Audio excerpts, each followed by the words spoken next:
Olá, tudo bem? Você está com fome da palavra? Hoje eu gostaria de continuar falando sobre o ministério da diaconia ou do diaconato. Eu gostaria de falar sobre as qualificações de um diácono. Você sabe qual é? Você sente chamado para ser um diácono? E você sabe como votar em alguém que se diz chamado para ser diácono? Vamos ver o que Paulo diz lá em 1 Timóteo, capítulo 3, verso 8. Semelhantemente, quanto a diáconos, é necessário que sejam respeitáveis, de uma só palavra, não inclinados a muito vinho, não cobiçosos de sorte da ganância. Só até aí. Então vamos ver aqui o que a palavra de Deus nos diz sobre as qualificações de um diácono. Primeiro, se você assistiu o vídeo sobre o que é um diácono, você sabe que primeiro a pessoa tem que ser chamada a se compadecer dos outros, os necessitados da igreja. A pessoa tem que ter um feeling para isso. Ela tem que ter um coração disposto a ajudar. Um coração que nota. Aquela pessoa que, poxa, ela tem vindo, poxa, está sendo muito difícil trazer os filhos, o que está acontecendo? Entende? Poxa, eles não têm roupa. Poxa, vamos fazer uma coisa, vamos chamar os diáconos da igreja. Fulano, aquela irmã não está vindo porque os filhos não têm roupa. Não sei. Tem que ter esse feeling.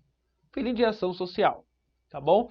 Então, primeira coisa é isso. Agora, vejamos algumas características e qualificações morais. Primeiro, eles têm que ser respeitáveis. O diácono, ele tem que ser um homem de Deus, de fato. E isso implica ele ser uma pessoa respeitável, que não fica com brincadeiras, como posso dizer, de menino. Sabe aquelas liberdades que não condizem com homens? Pois é, um diácono não pode ser uma pessoa assim. Por quê? Porque os diáconos, eles vão entrar na casa de famílias. E isso implica que as pessoas vão abrir a casa para essas pessoas. Tem que ser homem respeitável. Não pode ser menino. Tá? Você vai lidar com esses diáconos, ou você que se sente vocacionado, você vai lidar com a esposa de outro irmão. Vai lidar com as crianças, você vai ser exemplo naquele lugar. Então tem que ser uma pessoa respeitável, tá? Que se dê ao respeito. Segundo, de uma só palavra. Não dá para um diácono ter duas palavras. Senão os necessitados poderão sentir raiva e até tristeza da igreja. Imagina, irmão, vou te dar a cesta. Irmão, tá precisando de alguma coisa? Vou te ajudar. E cadê o diácono? Entende? O que eles vão pensar da liderança? Tem que ser um homem de uma só palavra. Irmão, eu vou te ajudar na mudança. Irmão, eu vou te ajudar a igreja vai te ajudar nas compras. E tem que cumprir. Uma só palavra. Vamos ver outra aqui. Não inclinados a muito vinho. Olha, o diácono ele tem que. Isso casa muito com ser respeitável, né?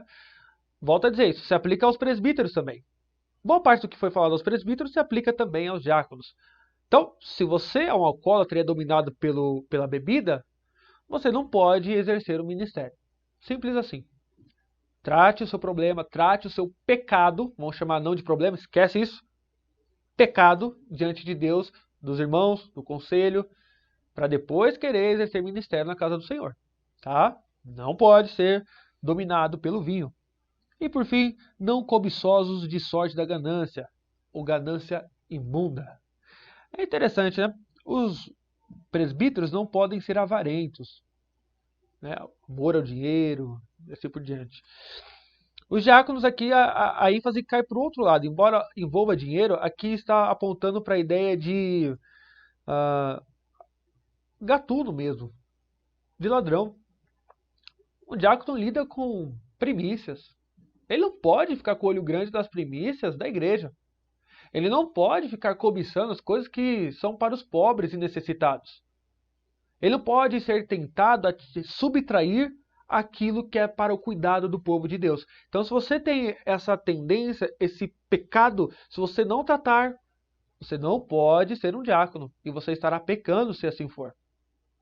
Então, veja que os critérios são simples, são básicos e que correspondem ao homem cheio do Espírito, que é guiado pelo Espírito de Deus, conforme Atos 6. Se você sentir esse chamado, ore a Deus e veja se você possui, se você não possui, peça a Deus para que Ele trabalhe em você. Caminhe com pessoas mais velhas. Peça ajuda do seu pastor. E assim a gente vai caminhando. Vamos orar com relação a esses diáconos, para que Deus levante cada vez mais diáconos de acordo com a sua palavra. Deus, nós te damos graças, porque ser um diácono é uma graça gigantesca. Servir-te neste mundo é mais doce do que o mel. Mas nós vimos hoje que é necessário ter algumas qualificações. Ajude-nos, ó Deus, a preenchê-las. Ajude-nos a enxergar nos homens que se dizem vocacionados essas qualificações, para que os necessitados da igreja não passem por maus bocados. Ajude-nos, ó Deus, em nome de Cristo, nosso eterno Redentor, aquele que nunca se esqueceu dos necessitados. Amém. Se você chegou a mais esse final de vídeo, peço que você curta, compartilhe. Se você não é inscrito, se inscreva para que nós alcancemos o maior número de pessoas com a graça de Deus. Deus abençoe e até a próxima.